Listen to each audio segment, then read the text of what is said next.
کرتے ہیں اللہ کے بابرکت نام سے جو بڑا مہربان اور نہایت رحم والا ہے۔ تمام تعریفیں میرے اللہ رب العزت کے لیے ہیں۔ السلام علیکم لسنرز، میں ہوں آپ لوگوں کی ہوسٹ نورشین۔ ویلکم ٹو مائی چینل خوفناک کہانی آفیشیل۔ میں امید کرتی ہوں آپ سب لوگ خیریت سے ہوں گے، جہاں ہوں گے خوش ہوں گے۔ آج آپ لوگوں کے لیے میں بہت دلچسپ خوفناک کہانیاں لائی ہوں جنہیں آپ لوگ بہت پسند کریں گے۔ سلسلہ شروع کرتے ہیں آج کی خوفناک کہانیوں کا۔ بڑھتے ہیں آج کی پہلی خوفناک کہانی کی طرف۔ یہ خوفناک کہانی واجد شیئر کر رہے ہیں۔ واجد کہتے ہیں، آج آپ کے ساتھ میں اپنے تایا ابو کی زندگی میں پیش آنے والی ایک بہت ہی زیادہ ڈراؤنی کہانی شیئر کرنا چاہتا ہوں۔ بیسیکلی ہم لوگ ڈیجی خان کے رہنے والے ہیں۔ یہ تب کی بات ہے جب میرے تایا ابو بالکل ینگ ہوا کرتے تھے۔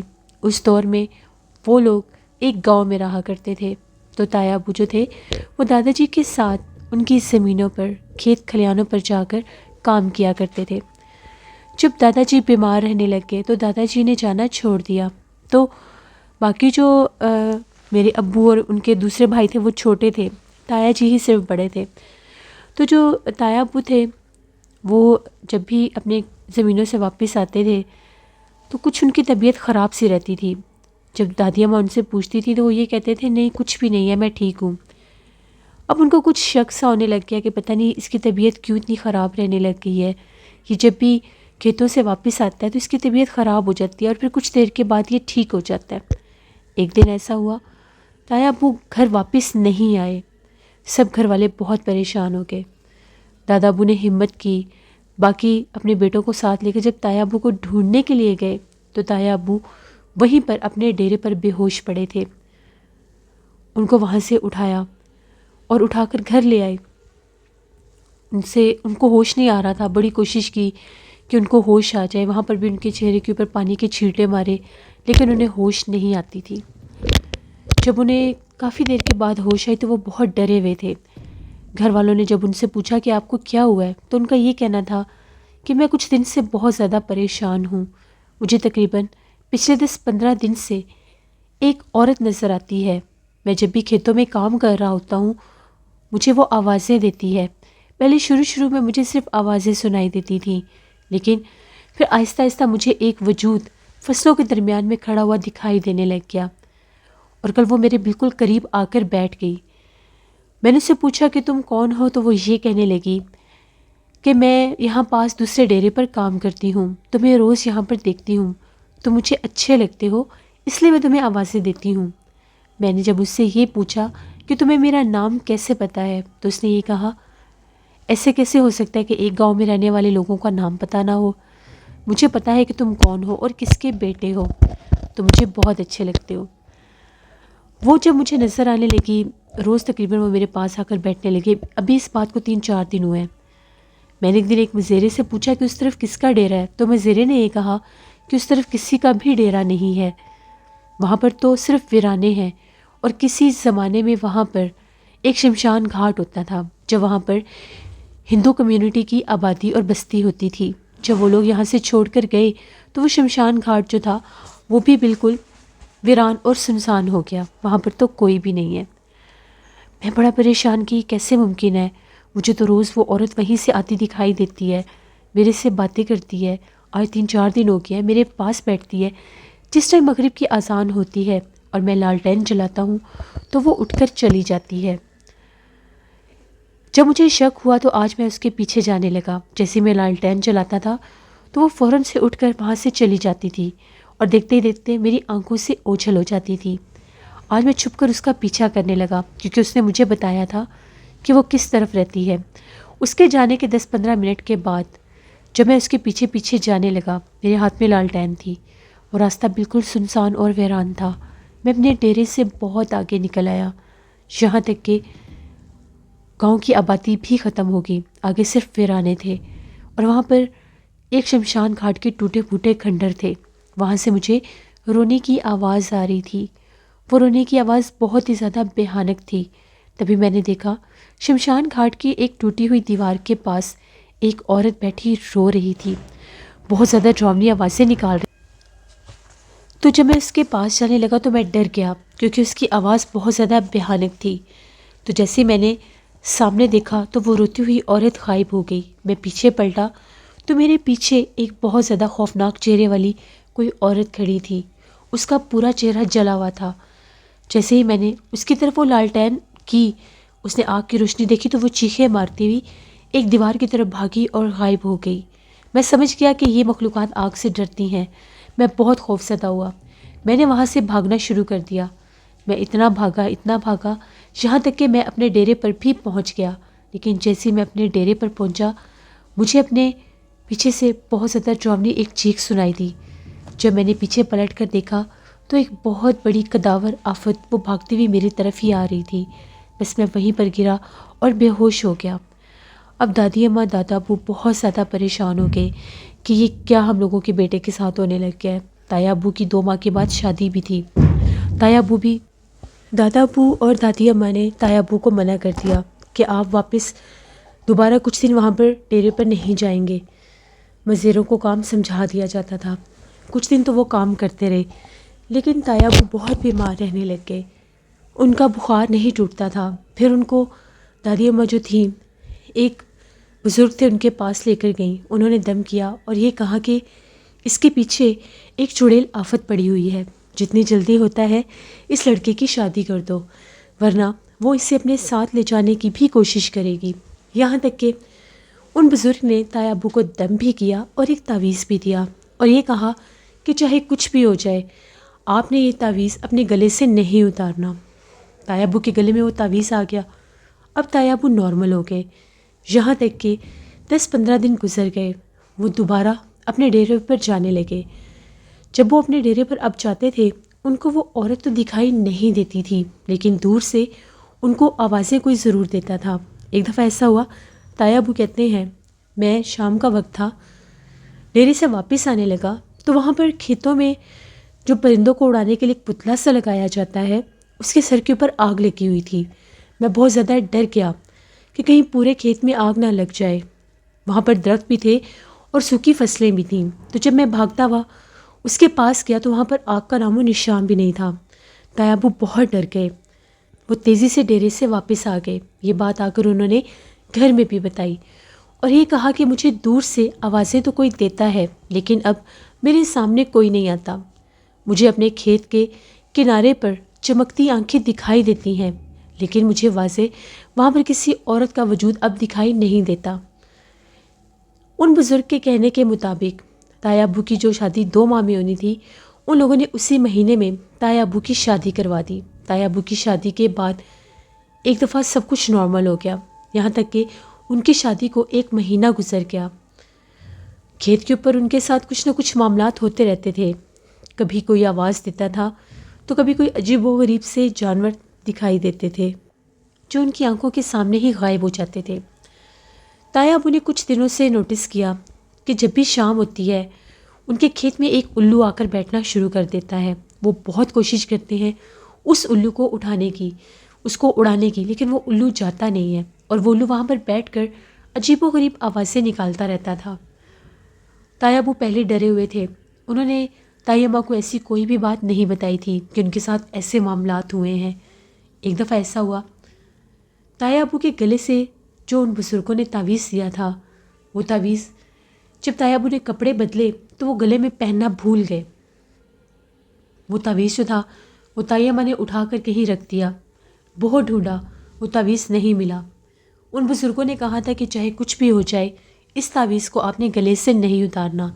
آپ گلے سے اتارتے جائیں گے تو وہ چڑیل آفت دوبارہ آپ کے پیچھے لگ جائے گی اور آپ کو تنگ کرنے کی کوشش کرے گی۔ میں نے بڑی مشکل سے اس تعویذ کے ذریعے اللہ کے حکم سے اسے آپ سے دور رکھا ہے، لیکن وہ تعویذ پورے گھر میں ڈھونڈنے کے باوجود بھی نہیں ملا۔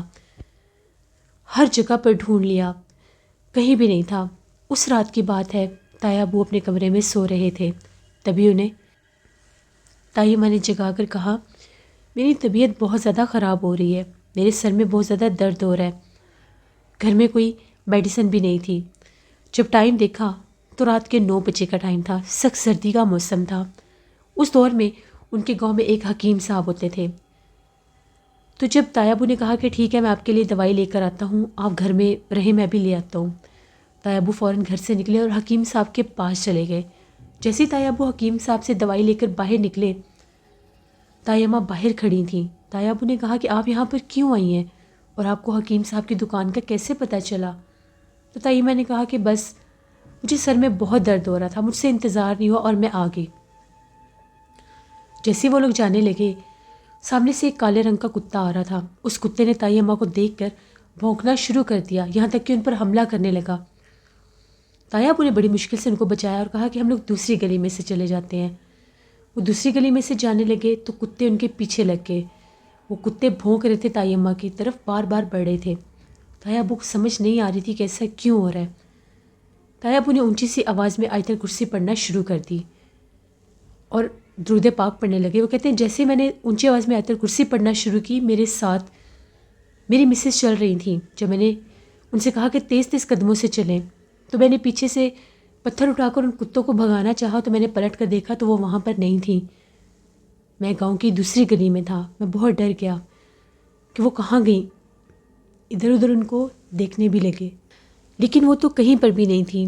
تائی ابو وہاں سے تیزی سے بھاگتے ہوئے گھر آئے۔ گھر آ کر جب دیکھا تو گھر کا دروازہ بند تھا۔ دروازہ کھٹکھٹایا، تائی اماں نے کھولا۔ تائی ابو نے کہا آپ اتنی جلدی واپس کیوں آ گئی ہیں؟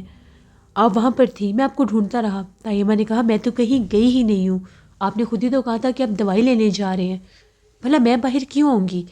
تائی ابو بہت زیادہ ڈر گئے۔ تائی ابو نے انہیں ساری بات بتا دی کہ اس طرح سے ہم لوگوں کی شادی سے پہلے میرے ساتھ حادثہ ہو چکا ہے اور وہ مخلوق مجھے پھر ڈرانے لگ گئی ہے۔ اگر وہ تعویذ نہ ملا تو وہ مجھے بہت تنگ کرے گی۔ آپ کے روپ میں وہ ابھی حکیم صاحب کی دکان کے باہر کھڑی تھی، جو مجھے اپنے ساتھ کہیں لے کر جا رہی تھی۔ اگر وہاں پر وہ کتے نہ آتے تو پتہ نہیں وہ مجھے کہاں لے جاتی۔ تائی اماں بھی بہت ڈرنے لگ گئی۔ اس کے بعد ان کے گھر میں عجیب و غریب واقعات ہونے شروع ہو گئے۔ وہ مخلوق تائی اماں کے روپ میں ان کے گھر میں نظر آنے لگ گئی۔ تائی اماں اپنے کمرے میں ہوتی تھیں تو ان لوگوں کے گھر والوں کو وہ چھت پر جاتی دکھائی دیتی تھیں۔ جو اوپر جا کر دیکھتے تھے تو وہ نہیں ہوتی تھیں۔ کبھی باتھ روم میں کھڑی نظر آتی تھیں۔ اگر وہ کچن میں کام کر رہی ہوتی تھی تو اسی وقت وہ کمرے میں بھی بیٹھی دکھائی دیتی تھیں۔ گھر والے بہت زیادہ تنگ آ گئے، بہت زیادہ ڈرنے لگ گئے۔ ان کو کچھ سمجھ میں نہیں آ رہا تھا، یہاں تک کہ خود تائی اماں کو بھی ایک بھیانک چہرے والی مخلوق نے ڈرانا شروع کر دیا۔ تائی اماں جب بھی کمرے میں جاتی تھی تو وہ ان کے کمرے کے ایک کونے میں کھڑی ہوتی تھی۔ تائی اماں چیخیں مارتی ہوئی باہر بھاگتی تھی۔ جب گھر والے جا کر دیکھتے تھے تو وہاں پر کوئی بھی نہیں ہوتا تھا، اور جب وہ تائی اماں ان کے ساتھ ہوتی تھی تو اسی ٹائم وہ گھر والوں کو باہر گھر کے کسی اور حصے میں بھی دکھائی دیتی تھیں۔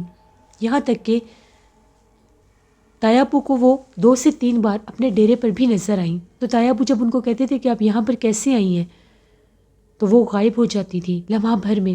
پھر ان بزرگوں کو بڑی مشکل کے ساتھ دوبارہ سے ان لوگوں نے رابطہ کیا، ان سے جا کر کہا کہ وہ تعویذ ہم سے غائب ہو چکا ہے، ہماری مدد کریں۔ وہ مخلوق جو ہے تائی اماں کے روپ میں بہت زیادہ تنگ کر رہی ہے، گھر میں بھی آ گئی ہے۔ اس سے پہلے کہ وہ نقصان پہنچائے ہماری مدد کریں۔ وہ جو بزرگ تھے انہوں نے کہا کہ میں ویسا تعویذ دوبارہ نہیں بنا سکتا، وہ اس مخلوق کو آپ سے دور رکھنے کا ایک ہی تعویذ تھا۔ اب میں اتنا تعویذ دے سکتا ہوں کہ وہ آپ کو کوئی نقصان نہ پہنچائے اور آپ لوگوں کے گھر سے نکل جائے، لیکن اگر یہ جو لڑکا ہے اپنے کھیت کھلیانوں پر جائے گا، اپنے گھر سے باہر جائے گا تو وہ اس کو نظر ضرور آئے گی۔ اپنی حفاظت کے لیے یہ باوضو رہے اور آیت الکرسی پڑھے، کیونکہ اب اگر میں دوسرا تعویذ ان کو بنا کر بھی دوں گا تو اس کا اثر نہیں ہوگا۔ وہ ایک مخلوق کا دور کرنے کے لیے وہ ایک ہی بار لکھا جاتا ہے، اسی لیے کہتے ہیں کہ اس تعویذ کو گلے سے نہیں اتارنا، وہ اترتا جائے تو غائب ہو جاتا ہے۔ وہ لوگ تعویذ لے آئے، گھر کی چوکھٹ پر بھی لگایا، باہر کے دروازے پر بھی لگایا، تائی اماں کے گلے میں بھی وہ تعویذ پہنا دیا۔ اس کے بعد جو تائی اماں کے روپ میں وہ مخلوق بار بار دکھائی دے رہی تھی اور تنگ کر رہی تھی وہ نظر آنا بند ہو گئی، لیکن تائی ابو کو اس نے بہت زیادہ تنگ کرنا شروع کر دیا۔ وہ بھلے ان کے قریب نہیں آتی تھی لیکن ان کا زمینوں پر کھیتوں پر جانا اجیرن ہو گیا۔ وہ وہاں پر ان کو آوازیں دیتی تھی، بھیانک چہرے والی کوئی عورت بن کر ان کے کھیت کھلیان کے پاس آ کر روتی تھی، بیٹھ جاتی تھی۔ جب وہ آگ جلاتے تھے، لالٹین جلاتے تھے تو وہاں سے ڈر کے بھاگ جاتی تھی۔ وہ شمشان گھاٹ کی ایک بھٹکتی آتما، ایک چڑیل تھی جو ان کے پیچھے لگ گئی تھی۔ وہ بہت زیادہ ڈرے ہوئے تھے کہ آخر وہ کیا کریں۔ پھر ان لوگوں کو ایک اور عامل کا پتہ چلا، اس عامل کے پاس گئے، اس عامل نے کہا کہ اس چڑیل کو اسی شمشان گھاٹ میں قید کرنا ہوگا اور یہ 3 راتوں کا عمل ہوگا، اور یہ 3 راتوں کا عمل مجھے آپ کے کھیت پر ہی کرنا ہوگا۔ ان دنوں میں آپ کھیت پر نہیں آئیں گے۔ پھر وہاں پر باقاعدہ اس عامل نے اس عمل کرنے کے لیے ایک جگہ بنائی، وہاں پر 3 رات وہ عمل ہوا۔ تیسری رات اس نے اس چڑیل کو اسی شمشان گھاٹ میں قید کر دیا اور یہ کہا کہ چاہے کچھ بھی ہو جائے، کبھی دوبارہ زندگی میں آپ نے اس شمشان گھاٹ کی طرف نہیں جانا۔ وہ چڑیل آفت وہاں پر تو موجود ہے، اگر آپ وہاں پر جائیں گے تو وہ آپ کو نقصان پہنچانے کی کوشش کرے گی اور آپ کو جان سے مار دے گی۔ وہ مختلف روپ بدل کر اس کے جو چیلے یا اس کے قبیلے کے جو اور آفتے چڑیلے ہیں وہ آپ کو بلانے کی، بھٹکانے کی کوشش کریں گے۔ آپ نے غلطی سے بھی اس طرف نہیں جانا، اگر آپ اس طرف گئے تو وہ آزاد ہو جائے گی۔ تایابو نے تو وہ جگہ دیکھی ہوئی تھی۔ اس کے بعد تایابو وغیرہ اتنا ڈرے، ان لوگوں نے وہ گاؤں ہی چھوڑ دیا۔ وہ گاؤں چھوڑ کر وہ لوگ ڈی جی خان شفٹ ہو گئے۔ اب میرے تایابو ایجٹ ہیں، ان کی عمر ماشاءاللہ 60+ ہے، تو یہ تب کی بات ہے جب وہ بالکل ینگ ہوا کرتے تھے۔ انہوں نے ہمیں اپنی زندگی کی یہ کہانی سنائی۔ ہم نے تائی اماں سے بھی جب یہ باتیں پوچھی تو وہ بھی یہی کہتی تھیں کہ مجھے وہ بھیانک چہرے والی مخلوق، وہ عورت جگہ جگہ پر دکھائی دیتی تھی۔ تو اسے 3 بار جب تائی اماں کہتی ہیں کہ میں سوئی ہوتی تھی تو مجھے ایسا لگتا تھا کہ میرے سرہانے کی طرف سر کے پاس کوئی کھڑا ہو کر کچھ پڑھ رہا ہوتا ہے۔ تبھی میری طبیعت بہت زیادہ خراب رہنے لگ گئی تھی۔ باقی گھر والے بہت ڈرتے تھے، کچھ سمجھ میں نہیں آتا تھا کہ اصل تائی اماں کون ہیں۔ پلک جھپکتے وہ ادھر ہوتی تھیں تو پلک جھپکتے وہ سامنے آ جاتی تھیں۔ وہ دن بہت زیادہ بھیانک اور ڈراؤنے تھے۔ جب ان لوگوں نے وہ زمینیں بیچ دیں، وہ جگہ بیچ دی، اس کے بعد ان کی زندگی میں کچھ سکون آیا، کیونکہ وہ مخلوق اسی پرانے شمشان گھاٹ میں قید ہو گئی۔ تایابو ایک بات ضرور کرتے تھے کہ وہ جو الو آ کر وہاں پر بیٹھتا تھا وہ کبھی بھی وہاں سے نہیں اڑا، وہ بعد میں بھی وہاں پر آ کر بیٹھتا تھا، اور وہ اسی کے قبیلے کا کوئی جن تھا یا اسی کا کوئی چیلا تھا، وہ نہیں جانتے۔ یہ ایک سٹوری تھی میرے تایابو کی زندگی کی جو میں نے آپ کے ساتھ شیئر کی۔ بہت شکریہ واجد آپ کا۔ لسنر، یہ تھی آج کی ایک خوفناک کہانی۔ اپنا فیڈ بیک مجھے ضرور دیں، آپ لوگوں کو کیسی لگی۔ آپ لوگ بھی اپنی خوفناک کہانیاں شیئر کر سکتے ہیں ڈسکرپشن باکس میں دیے گئے ای میل آئی ڈی nushinmik57@gmail.com پر۔ اس کے علاوہ آپ لوگ مجھے کمنٹ باکس میں بھی سٹوری شیئر کر سکتے ہیں۔ میں کوئی ناول سرچ کر رہی ہوں، انشاءاللہ جیسے ہی ملتا ہے میں اس کو ضرور ہارر سٹوریز آفیشیل پر آن ایئر کروں گی، اور پھر آپ لوگ اس کو ضرور وزٹ کریے گا۔ ویسے آلریڈی ہارر سٹوریز آفیشیل پر میں نے بہت سے ہارر ناول بھی پوسٹ کیے ہیں اور بہت سی ہارر سٹوریز بھی پوسٹ کی ہیں۔ جن لوگوں نے ابھی تک ہارر سٹوریز آفیشیل کو وزٹ نہیں کیا، میرے اس چینل کو بھی وزٹ کریں اینڈ سبسکرائب کریں۔ نوشین ڈیلی روٹین پر میں ڈیلی ولاگنگ کر رہی ہوں، آج بھی میں نے ولاگ دیا ہے، اس کو بھی وزٹ کریں اور سبسکرائب کریں۔ ہارر ناولز آفیشیل میری سسٹر کا چینل ہے، ان کو بھی جا کر سبسکرائب کریں اینڈ سپورٹ کریں۔ اپنا بہت سا خیال رکھیے گا، اپنی ڈھیروں دعاؤں میں مجھے، میری فیملی کو ضرور یاد رکھیے گا۔ Thank you for watching, stay blessed, اللہ نگہبان۔